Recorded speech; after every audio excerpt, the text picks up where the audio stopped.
All right, so hello everyone. Welcome back to the SoCal AI Talks podcast. I'm your host Luis, and along with my partner Edgar, we talk to business owners and entrepreneurs about their field of expertise.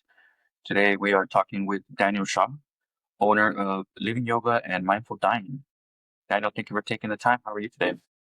I'm well. Thank you for having me on. So, Daniel, very interesting concept around yoga. We've been talking to folks in the wellness space, and we've had a few yoga studio owners on, but never anyone also had an aspect of mindful dining tied to it. Would you care to tell us a little about how that came about? Sure. Yeah, that's it's a little spin that I have put on it just because of my dual role as an end of life doula as well, which I came into doing that work prior to the yoga work. And that sort of informed my decision to go that way.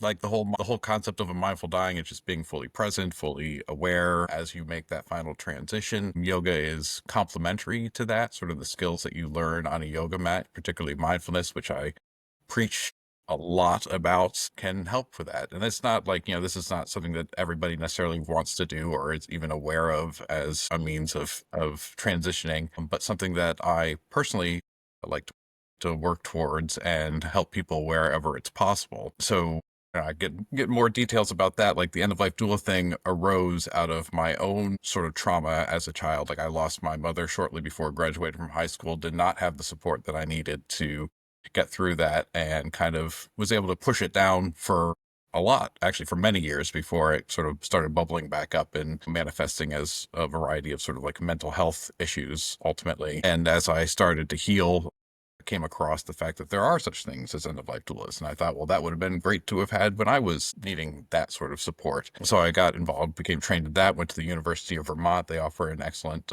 program there to do that. And as I was finishing up that, I started to get back into yoga in a real, like a lot. Like I picked up a daily practice, and that eventually led to a teacher training, and I got certified as that as well. And so as I was coming out of the yoga teacher training and sort of looking around at what I was doing, what skills I had, I recognized that there was a potential intersection of doing the end of life doula and the yoga instruction. And so like I still do sort of like I still have traditional yoga classes that I teach, but I have managed to get a contract with like the local county's behavioral health unit, Clackamas County in Oregon, and they send folks that need help with grief or mindfulness or anything that sort of sits at that intersection. Like I've helped people who have been actively dying as well within that framework. I'm helping people struggling with losses of people, of pets, and it winds up, looking like a variety of different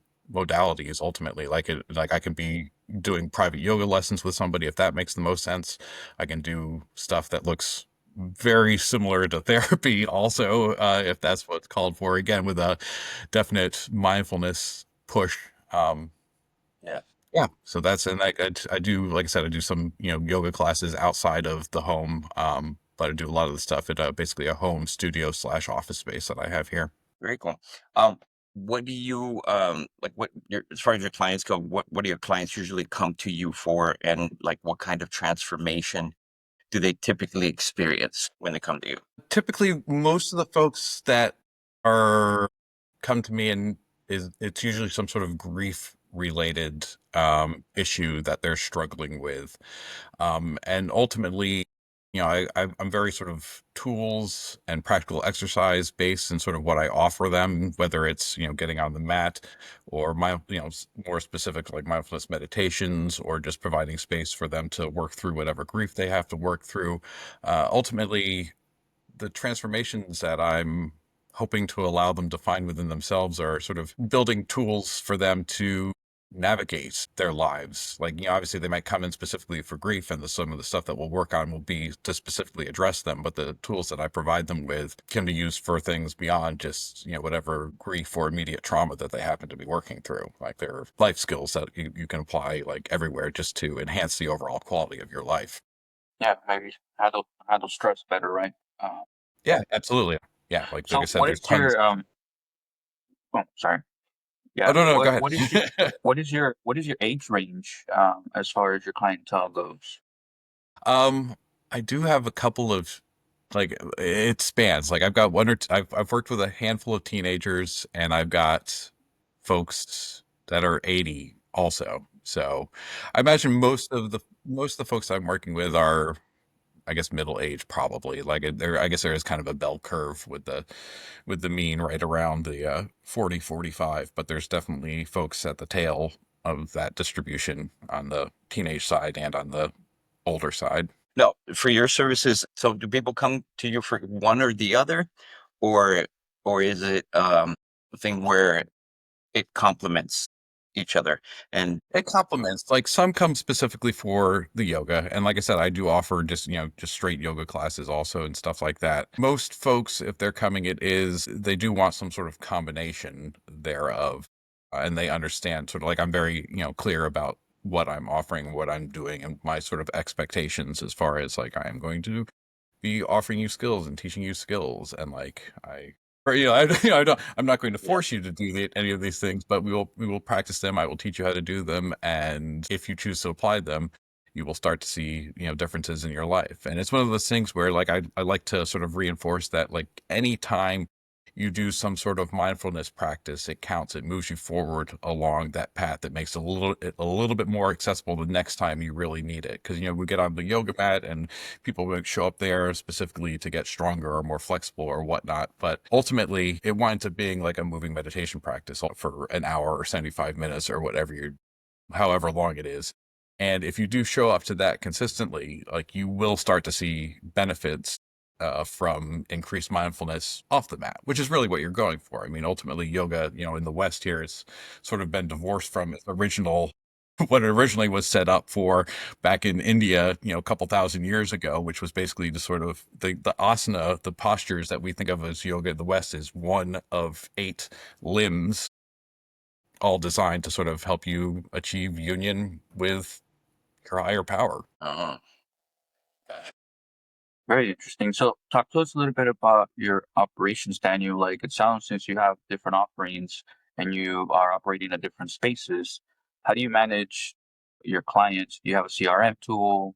How do you manage your scheduling, I all that? do. Yeah, I use Therapy Notes as my CRM tool, and that has been.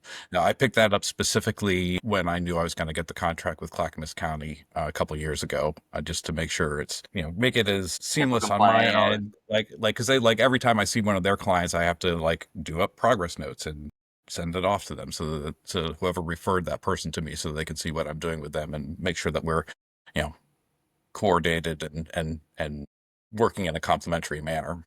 and how do you feel the response to your work?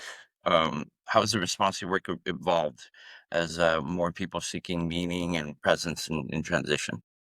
Yeah, it's been like I've got a couple of folks that refer to me that are thrilled with the results that they've seen and the folks that they've sent my way, and continue are excited to send people my way. Actual clients too, the folks that I've had really good success with talk me up and send more people my way, which is just fantastic. Word of mouth is definitely Yeah. great because it's like Yeah. free. Yeah, like Yeah. one of the neater parts, because I'm sort of working with the county. Like one of the most rewarding pieces that I get to do is they've got this, I forget the exact name of it, but they basically got this halfway house where they've got folks that are coming out of prison that are struggling with substance abuse or did at some point, Hmm. and basically giving them school skills to find their footing as they transition back into civilian life, for lack of a better word. So they wind up being in this place for like a year and a half, and just in the last, I guess, year and a half or so, I've gone in there and have started teaching yoga to the men once a week and the women once a week, and I've even picked up a private client from one of the folks that has been there, and that's been hugely rewarding and absolutely I love working with those folks. And even though it's a 6:45 yoga on Wednesdays and Fridays, I have no problem getting up and getting in there to teach it to those folks, because yeah, Yeah, it's great to that must be sort of watch very their rewarding. transformations over time as well. Yeah, you kind of answered my question. I was wondering what work you were doing with the county. I don't know if you were going to like schools or fitness centers, YMCA's, that kind of thing. But Yeah, that's one. That's like sort of an external thing that I do. The rest is sort of they send clients and they come to my home office. They're in the process of originally I was going to go into this new space that they're building, this brand new mental health facility, and it is behind schedule and I probably over budget and not yet available. So I've just been, de facto thing has been for folks that need to see me to come to my place. So the county will send you clients that are dealing with grief and you know, or want to do yoga or both. Yeah, absolutely. And it's been great. Like it's been, I'll be honest, it has made me a lot more lazy in the sort of private practice side of my business. Like I still have some private clients, but like I've got this lovely um way of getting people in to see and work with. So it's been, yeah, yeah. That's good. So let's, yeah, I'd like to pivot the conversation a little bit more into the operational standpoint of your business, right? And what parts of your business do you feel are running smoothly today, and where do you see potential for added support? Like the stuff that I have set up to see individual clients and all the work that I'm doing with Clackamas County is firing on all cylinders and going and doing well. I feel like I'm behind the power. Like I've got a website, obviously, and I do my best to maintain that. And I'm trying to do that as economically as possible and not spend more money than I need to. But how do I also like set up things to, get folks in for classes and stuff like that? I recently got on board with Mind and have that as a means of doing that. But I still haven't even like really finished completing like getting that all set up or anything like that. And part of that, again, like I said, I've allowed myself to become a little bit more lazy on that side again, just because I've got, such a steady stream coming in from the county already. But like that's sort of the main, booking tool that I have recently signed up with, but haven't actually fully implemented yet on my side. Yeah, and Yeah, that's what we've definitely help. noticed with a lot of people like yourself, such as yourself, that are in the health and wellness industry, right? That the people that get into that industry, they do it because it's a passion for them, and they do it because they enjoy it and they love what they do, right?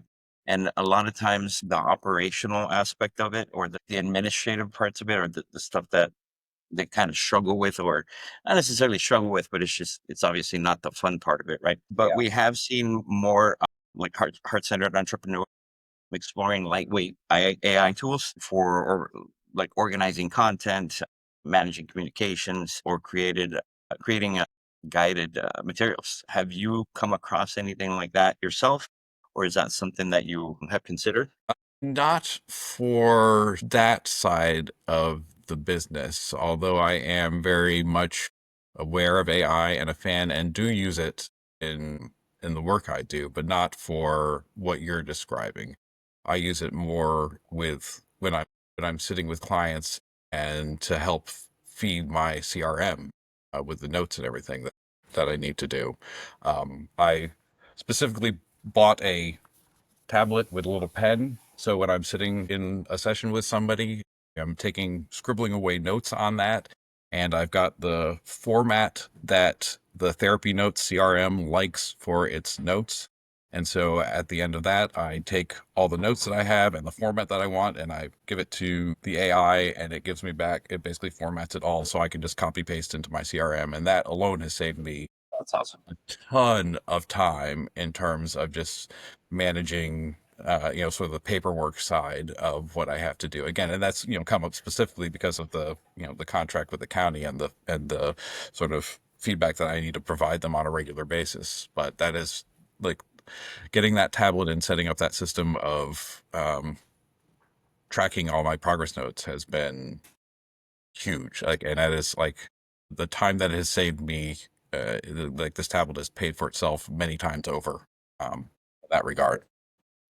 Definitely time saver. AI can definitely help save time in a lot of aspects. So back to your website, like I see forms on here. What happens to those forms when they submit? When they're submitted, did they go to your email or are they Yeah, automated in some way? yeah. So I it get goes to your email it goes to your notifications. email and then you manually respond to it. Yes. Got it. Okay. Yeah, And then that's I I don't guess see any that's what like you're asking about in terms of like AI integration on sort of front end stuff, and that is I don't have that yet. no, and that's kind of what we do. We talk to business owners and entrepreneurs and see if they're using AI and see if there's opportunities or tools out there that may help you guys. We don't have any like AI services or tools that we sell out of the box. It's all Mhm. discovery per se. So we hear your journey and what your struggles are, That's what we asked about, any operations that are maybe not working well, or, what is working well. Are you still there, Daniel? You freeze? Yeah, you're froze for me. Nope. I There you blipped go, you're for a back. second there, but I'm back. No worries. It happens. Like I said, this thing is a bandwidth hog. But what I was saying, Daniel, is that, we'll talk to business owners and entrepreneurs and just kind of see if there's any opportunities or AI tools that could help their business. So Mhm. you mentioned your website. I'm sure you heard that there's AI tools that you can just prompt now and it'll build the website for you, right? Yeah. Yeah. That kind of thing. Like you mentioned, you don't have the time to obviously, maybe build a website by yourself or even hire someone to do it because it takes a lot of time to just tell them what you want in some cases. But nevertheless, there's a lot of other tools that could help save time, save money, and that's why we kind of just ask you certain questions. So, like for example, the next question I want to ask you is, where do you see, uh, you know, living yoga in the next 6 to 12 months? What's your Honestly, I vision? am. Well, I'm still going to be seeing the the contract with the county is coming to a close at the end of the year. What is it? And after doing this for a couple of years, I've decided that while I'm going to continue to see clients and do yoga classes on a limited basis, I'm actually going to go back to school and get a degree in counseling and get licensed. I've already been accepted to Naropa and will be doing their mindfulness-based transpersonal counseling masters starting in January. Oh, that's amazing. Congratulations. Congratulations! Thanks. Right. We saw you had a master's in physics, and we're like, how did I do have a master's in physics already. Yeah, I was like, how did this military guy went from physics to counseling and yoga? Yeah, But then we read your story and journey, and yeah, it resonated. Like such a big loss obviously yeah. I can went change your through a course in lot. life. Yeah, Yeah, we saw your story with your mom and your brother. yeah. So that's definitely tough and can definitely change the route in life. So let's get back a little bit to like your operations and your business. Tell us what trends you're seeing in Portland. Because we've talked to a few people, like I mentioned, we've talked to a few people that have yoga studios, but what trends are you seeing in Portland around yoga and specifically what you offer? I don't know. I feel like I haven't differentiated myself a ton in the actual yoga offerings or anything like that. Although one thing that I have done as a man is sort of like set up stuff that's specifically for like beginner men, because it can be a kind of female dominated industry to a certain extent. And sometimes folks are Yeah, not particularly, men in particular, not maybe thrilled about going into studios.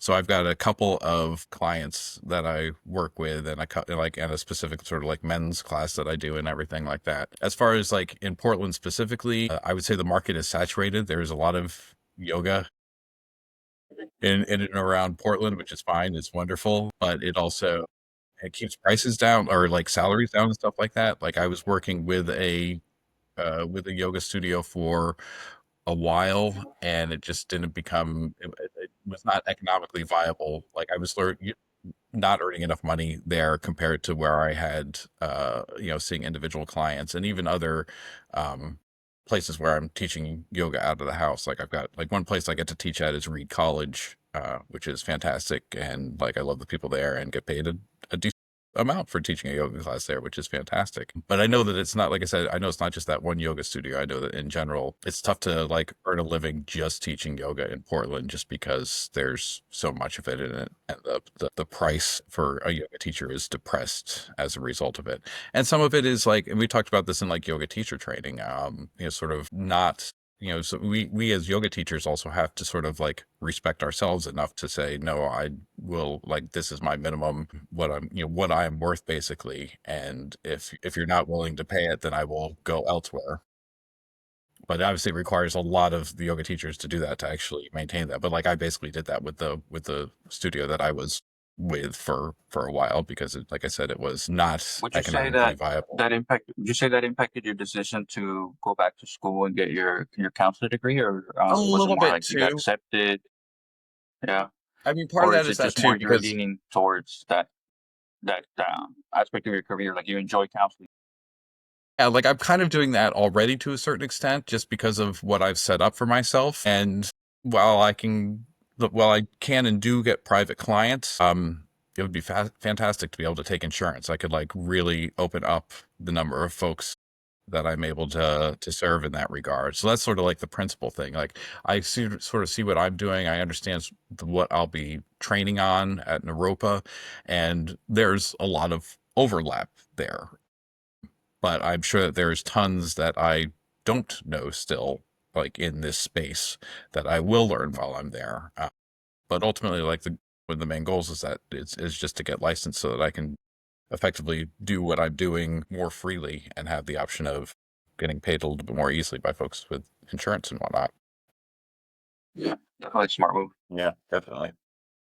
Well, Daniel, so we're coming up on time here. But what I did want to do is tell you a little bit about what we do. Like how Luis Sure. mentioned earlier, we talk to business owners and entrepreneurs like yourself, and we talk to them about their journey and find out what their struggles are and see if there's any opportunities for us to partner with you to help you um, scale your business or grow your business. So what we'll do with this conversation is we'll take this conversation, take the transcript, we run it through an AI system that analyzes the call, and then it points out any opportunities where that might be the case.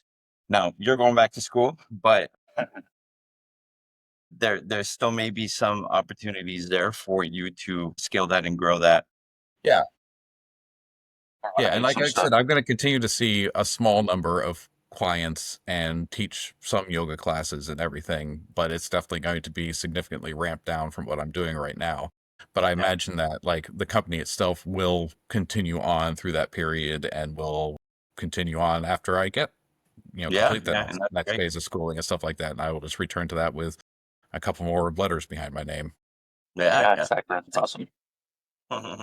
Yeah, so yeah, so we'll do that. We'll send you that analysis completely free of charge as a thank you for joining us today Oh, and for your awesome. time. Thank you. And then if you're not opposed to it, we get a future date, maybe in a week or two. If you want to look over it, if you want us to get on a call with you and explain that to you and go over it in more detail, kind of go over a growth plan as well, we'd be happy to do that if that's Okay, something cool. that you're Thanks. yeah. Appreciate it. And then as far as the episode itself, that'll go up in our YouTube channel within about a week or so. We got a little bit of a backlog right now. No worries. Thankfully, we've been pretty successful with the podcast. So, Cool, cool. um, so it'll go up in a few days. So we'll send you an email with the link to that, and then we'll also send you a few short clips that you can use on your social media or use on your Oh, yeah. website. Feel free to use however you want.